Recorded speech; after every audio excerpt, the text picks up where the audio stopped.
one thing I know this climate does is make a lot of folks realize you still black. I think one of the things that our generation, I saw a comment on Van Lathan posted a video yesterday. He was talking about how he didn't agree when people say we're not our ancestors, right? That in essence, we're not going to take what other folks took, right? And the truth is, I wonder sometimes, are we willing to do what other folks did, right?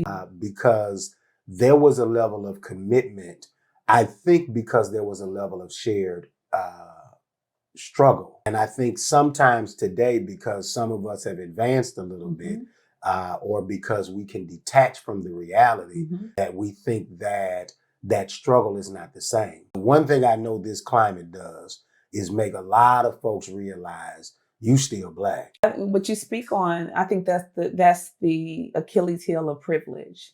You start to think that the world and the bubble that you live in, that's so isolated, and this privilege that you live in, that this is not everybody's lived experience. But you have to step outside of your bubble to understand that there's something larger, something more prevailing that is happening. But it takes our generation. When we've all heard, we're not our ancestors. I think it's so disrespectful.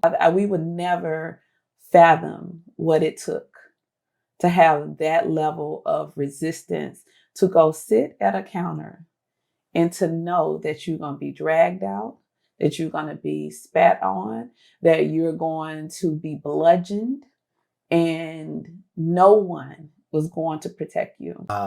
I think that people think that black folk didn't fight. And you don't know how many black folks got killed for fighting. They don't tell the stories of people who were black men who went to the door of a white man who wouldn't pay their family and didn't get to go home. You don't hear those stories because we haven't read enough of those books. And I think that's why it's so important to do what you're doing now, because it helps to paint the picture of where we are so that the next generation can see and understand how we move from moment to moment, from cycle to cycle as a people, borrowing from the previous generation and enhancing that with the tools at our disposal, I think is how we overcome.